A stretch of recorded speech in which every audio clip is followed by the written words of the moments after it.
So in this lecture we are going to talk about 87A rebate. Rebate का मतलब होता है discount, और डिस्काउंट जो दिया जाता है वो अपने लोगों को दिया जाता है, बाहर वाले लोगों को नहीं दिया जाता।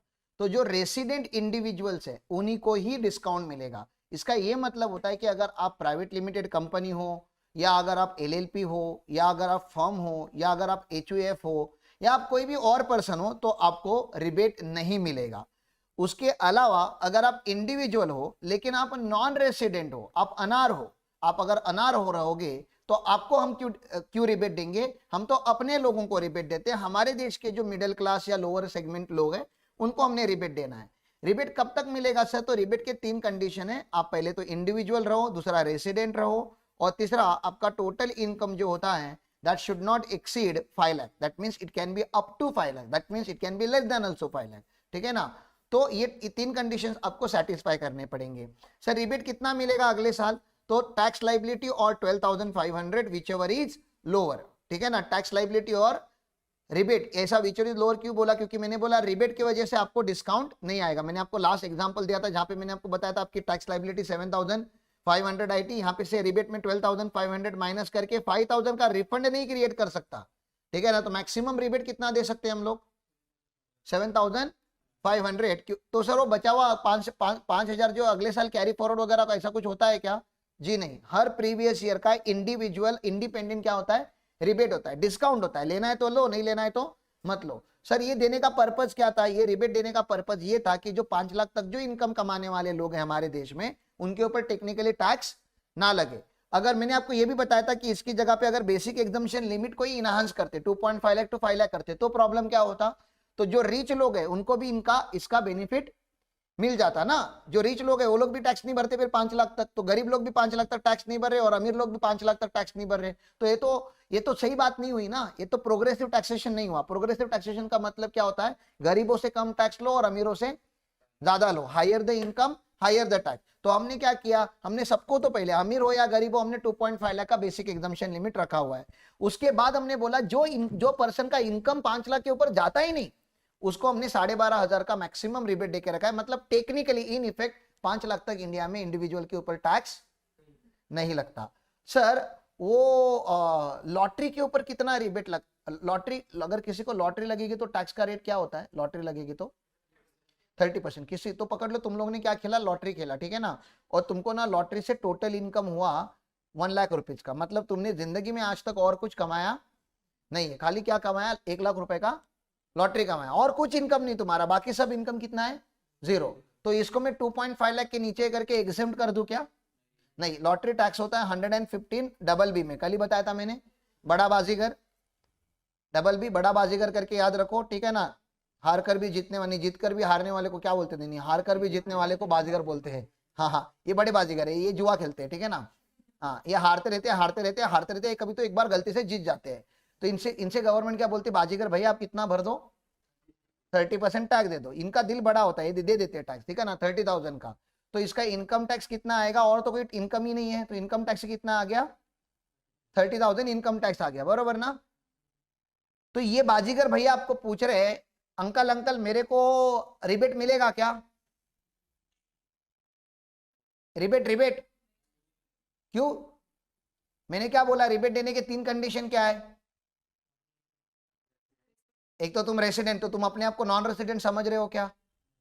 तुम सब लोग रेसिडेंट ही हो ना? क्या अपने आप को कंपनी वगैरह समझ रहे हो क्या? नहीं तो तुम लोग सब लोग क्या हो? इंडिविजुअल हो। क्या तुम्हारा टोटल इनकम 5 लाख से कम है क्या? बोलो, हाँ है ना? तो तुमको रिबेट लेने से कौन रोक रहा है? सर हमको शर्म आ रही है रिबेट मांगने के लिए। आने दो, लेकिन रिबेट मिलता है तो ले लेने का। 12,500 का रिबेट मिलेगा, कोई आपको रोकेगा नहीं, क्योंकि रिबेट किसी पर्टिकुलर टैक्स के सामने नहीं मिलता, टोटल टैक्स के सामने मिलता है। और उसके 3 ही कंडीशन है। आप क्या होने चाहिए? रेसिडेंट। दूसरा क्या होना चाहिए? मतलब इंडिविजुअल रेसिडेंट, इंडिविजुअल होनी चाहिए। दूसरा रेसिडेंट होना चाहिए। और आपका टोटल इनकम 5 लाख से कम होना चाहिए, तो आपको रिबेट मिलेगा। भले लॉटरी इनकम हो या कोई भी इनकम हो, सैलरी हो, हाउस प्रॉपर्टी हो, बिजनेस हो, कैपिटल गेन हो, सबके सामने आपको रिबेट मिलेगा। तो आपको यहाँ पे से 87A माइनस करना है। बच कितना गया?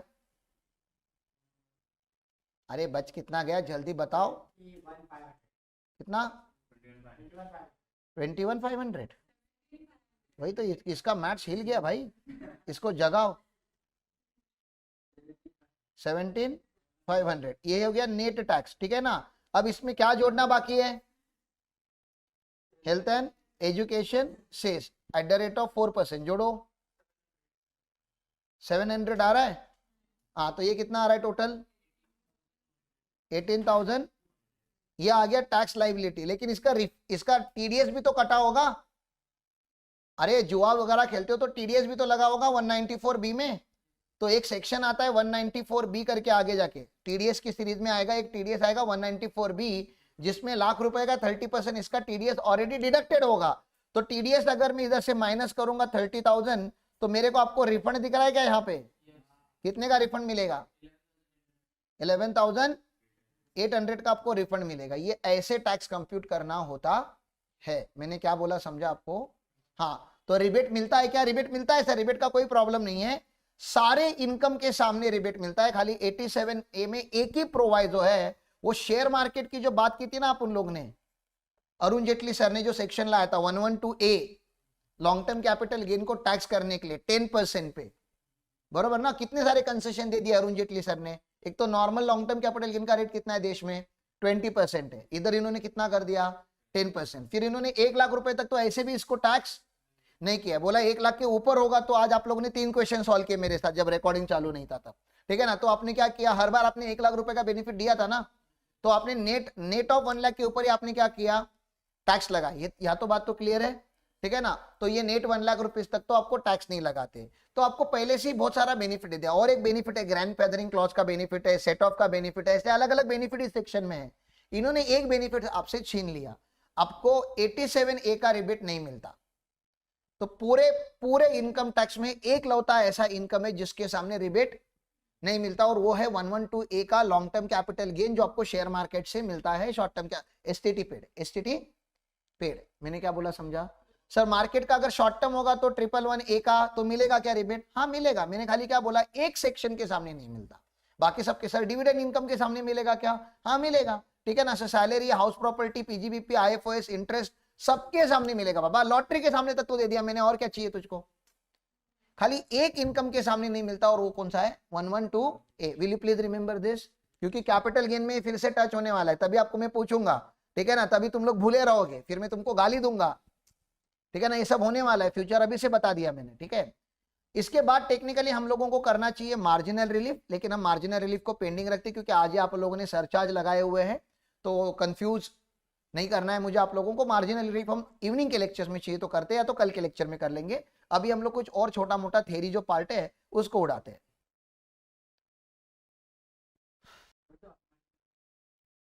एक छोटा सा क्वेश्चन कर लेते हैं। Mister Sanjay age 30 years has total income 4,50,000। Mister Sanjay से आपको क्या पता चलता है ये कौन है, इंडिविजुअल है ना। रेसिडेंट मतलब तुमको तो ऐसा लगता है कि इंडियन नाम है तो रेसिडेंट ही रहेगा, अरे भाई इंडिविजुअल है, ठीक है ना। और अगर इसका रेसिडेंशियल स्टेटस उन्होंने मेंशन नहीं किया क्वेश्चन में, तो हम बाय डिफॉल्ट क्या अज्यूम करते हैं, ऑर्डिनरी रेसिडेंट, क्योंकि इंडिया का 99% पॉपुलेशन तो ऑर्डिनरी रेसिडेंट ही है। 1% लोग ही होंगे जो ट्रैवल करते रहेंगे, ठीक है ना। बाकी लोग तो इधर ही है, तुम लोगों को तो पासपोर्ट भी नहीं होगा, ठीक है ना।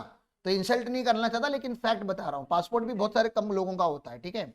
तो हमको OR एज्यूम करना है, और इसका टोटल इनकम भी 4,50,000 के नीचे है। तो आपको 4,50,000 है मतलब 5 लाख के नीचे। तो आपके जो 87A के तीनों कंडीशन है वो कंप्लाई होते हुए दिख रहे क्या यहाँ पे पहले लाइन में ही, बोलो individual, resident and total income not exceeding 5 lakh, ठीक है ना। और ये जो इनकम है ना, ये सैलरी इनकम और इंटरेस्ट इनकम से बना हुआ है, मतलब यहाँ पे कोई भी 112A का इनकम नहीं है जिसको हमने स्पेशली बाहर निकाल के रखा हुआ है, ठीक है ना। तो इसके सामने रिबेट मिलेगा ना मुझे, हाँ। तो आपको कंप्यूट टैक्स लायबिलिटी करना है। तो 4,50,000 का अगर किसी का इनकम होता है तो हम क्या करते हैं, अप टू 2.5 लाख का तो नील निकल जाता है, ठीक है ना। और 2.5 लाख टू 5 लाख इसके ऊपर तो हमें 5% लगाना होता है। तो इसका खाली 2 लाख का एक्सेस है, 2 लाख के एक्सेस का 5% निकालेंगे तो कितना आ जाएगा 10,000 आ जाएगा। और 10,000 के ऊपर पहले शेष लगाऊं कि पहले रिबेट मारो, पहला रिबेट, ठीक है ना। पहले पकाने का खाना, मैंने पहले बोला, पहला कुकिंग बाद में गार्निशिंग, ठीक है ना।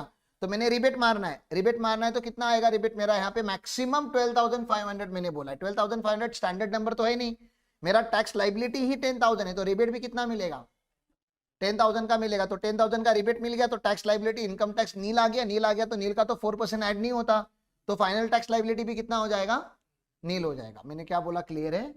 या तो ये एक रिबेट का छोटू सा क्वेश्चन जो आपके मॉड्यूल में है, हमने मॉडिफाई किया खाली असेसमेंट ईयर के हिसाब से, क्योंकि नए मॉड्यूल अभी तक रिलीज नहीं हुए हैं।